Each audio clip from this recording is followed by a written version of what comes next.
৩ ঘণ্টা বৈঠক শেষে চূড়ান্ত রায় এলো নবম পে স্কেলের। প্রধান উপদেষ্টা জানান, সরকারি চাকরিজীবীদের 2 ধাপে বেতন বাড়বে। বিস্তারিত ভিডিওতে। এইমাত্র পাওয়া 3 ঘণ্টা বৈঠক শেষে পে স্কেল নিয়ে বড় দুইটি সুখবর দিলেন অর্থ উপদেষ্টা এবং চূড়ান্ত গ্যাজেট প্রকাশিত হওয়ার মাধ্যমে নতুন ইতিহাসের সূচনা হলো আজ। তো বন্ধুরা, এই বিষয়টি নিয়ে আজকের এই ভিডিওটিতে বিস্তারিতভাবে আলোচনা করতেছি, তাই আপনাদের ভিডিওটি সম্পূর্ণ মনোযোগ সহকারে দেখার জন্য অনুরোধ রইল। এবং যারা যারা এখন পর্যন্ত আমাদের এই চ্যানেলে নতুন সদস্য রয়েছেন তাদেরকে চ্যানেলটি সাবস্ক্রাইব করে পাশে দেখার বেল আইকনটি অল করে দেওয়ার জন্য অনুরোধ রইল। আজ দেশের লাখো সরকারি চাকরিজীবীর জন্য এক অত্যন্ত স্মরণীয় এবং আনন্দঘন দিন হিসেবে চিহ্নিত হয়েছে। দীর্ঘ প্রতীক্ষা, জল্পনা কল্পনা এবং নানা হিসাব নিকাশের অবসান ঘটিয়ে অবশেষে সচিবালয়ে অনুষ্ঠিত দীর্ঘ 3 ঘণ্টা এক রুদ্ধকার ও নীতি নির্ধারক বৈঠক শেষে সরকারি চাকরিজীবীদের জন্য অত্যন্ত গুরুত্বপূর্ণ ও কাঙ্ক্ষিত ঘোষণা এসেছে। বৈঠকটি ছিল অত্যন্ত সংবেদনশীল এবং দেশের বর্তমান অর্থনৈতিক প্রেক্ষাপটকে খুবই গুরুত্বপূর্ণ। পে কমিশনের অর্থ মন্ত্রণালয়ের ঊর্ধ্বতন কর্মকর্তা এবং সংশ্লিষ্ট বিশেষজ্ঞদের উপস্থিতিতে অনুষ্ঠিত এই বৈঠকে বিস্তারিত পর্যালোচনা ও চুলচেরা বিশ্লেষণের পর শেষ পর্যায়ে নতুন বেতন কাঠামো চূড়ান্ত করা হয়েছে। বৈঠক শেষে হাসি মুখে বেরিয়ে এসে অর্থ উপদেষ্টা উপস্থিত সাংবাদিকদের সামনে পে স্কেল সংক্রান্ত 2টি বড় সুখবর ঘোষণা করেন, যা মুহূর্তের মধ্যে সরকারি পাড়ায় উৎসবে আমেজ তৈরি করেছে। অর্থ উপদেষ্টা বৈঠক শেষে অত্যন্ত আত্মবিশ্বাস সঙ্গে জানান যে আজকের বৈঠকের প্রথম এবং প্রধান সুখবর হলো বিভিন্ন গ্রেডের সরকারি চাকরিজীবীদের বেতন কাঠামো আমূল পরিবর্তন ও পুনর্নির্ধারণ করা হয়েছে। সরকার বাজার দর ও জীবনযাত্রার ব্যয় বিবেচনা করে সর্বনিম্ন বেতন বা বেসিক হিসেবে 22,000 টাকা নির্ধারণ করা হয়েছে। অন্যদিকে সর্বোচ্চ বেতন কাঠামোতে বড় ধরনের পরিবর্তন আনা হয়েছে, যা 90,000 টাকার উপরে বা সম্মানজনক পর্যায়ে উন্নীত করা হয়েছে বলে ইঙ্গিত প্রকাশ করা হয়েছে। এই নতুন পুনর্নির্ধারণের ফলে সরকারি কর্মচারীদের বেতন সর্বনিম্ন স্তর থেকে সর্বোচ্চ স্তর পর্যন্ত বেঁধে প্রায় 50 থেকে 90% পর্যন্ত বৃদ্ধি পেয়েছে। তো বন্ধুরা, ভিডিওটি চলাকালীন সময় এখন পর্যন্ত যারা যারা আমাদের এই চ্যানেলে নতুন সদস্য রয়েছেন তাদেরকে চ্যানেলটি সাবস্ক্রাইব করে পাশে থাকার বেল আইকনটি অল করে দেওয়ার জন্য অনুরোধ রইল।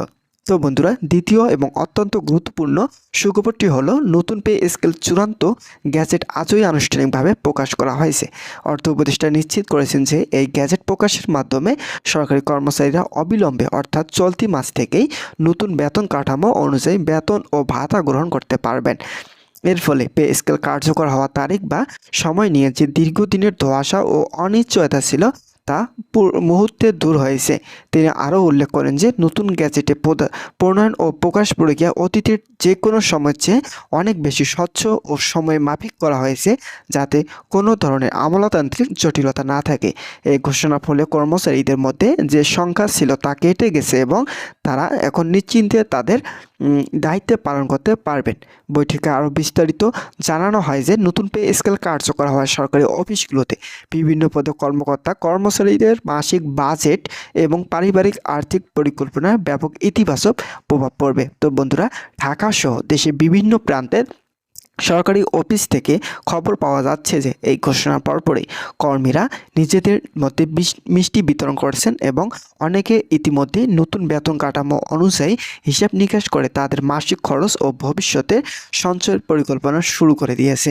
বিশেষজ্ঞরা মনে করেছেন যখন কর্মচারীরা আর্থিকভাবে স্বচ্ছ ও দুশ্চিন্তামুক্ত থাকবেন, তখন এটি দেশের সরকারি সেক্টরে তাদের কর্মক্ষমতা ও পেশাগত প্রেরণা বহুগুণ বাড়িয়ে দেবে। দুর্নীতিতে কমতেও এটি সহায়ক ভূমিকা পালন করবে বলে আশা করা হচ্ছে। তো বন্ধুরা, যারা যারা সরকারি চাকরিজীবী রয়েছেন তারা পরবর্তী আপডেট পেতে এখনই চ্যানেলটি সাবস্ক্রাইব করে পাশে থাকা বেল আইকনটি অল করে রাখুন।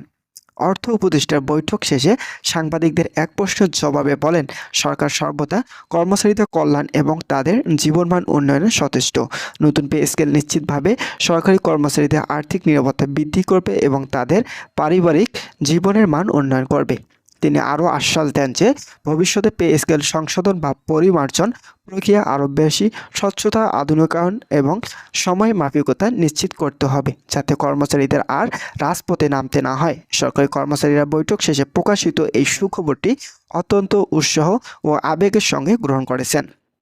সামাজিক যোগাযোগের মাধ্যমে এই নিয়ে ব্যাপক আলোচনা চলছে এবং সরকারের এই উদ্যোগকে স্বাগত জানাচ্ছেন সাধারণ কর্মচারীরা। তো বন্ধুরা, অর্থ মন্ত্রণালয়ের অভ্যন্তরীণ সূত্রে জানা গেছে দেশের বর্তমান রুদ্র অর্থনৈতিক বাস্তবতায় দীর্ঘদিন পুঞ্জীভূত মূল্যস্ফীতি এবং নিত্যপণ্যের বাজার দ্রব্যের লাগামের উচ্চগতি বিবেচনায় নিয়ে যে পে স্কেল কাঠামোটি অত্যন্ত মানবিক দৃষ্টিকোণ থেকে নতুন করে সাজানো হয়েছে। বিশেষ করে নিম্ন ও মধ্যম স্তরে কর্মচারীরা যেন বাজারের সম্মানজনক জীবনযাপন করতে পারেন এবং তাদের পরিবার নিয়ে স্বাচ্ছন্দ্যে থাকতে পারেন, সে বিষয়টি গ্যাজেটে সর্বোচ্চ অগ্রাধিকার দেওয়া হয়েছে। গ্যাজেটের ব্যাখ্যামূলক অংশে উল্লেখ করা হয়েছে যে কর্মচারীদের প্রকৃত আয়ের অবনতি রোধ করতেই এই বড় ধরনের উৎফুল্লন।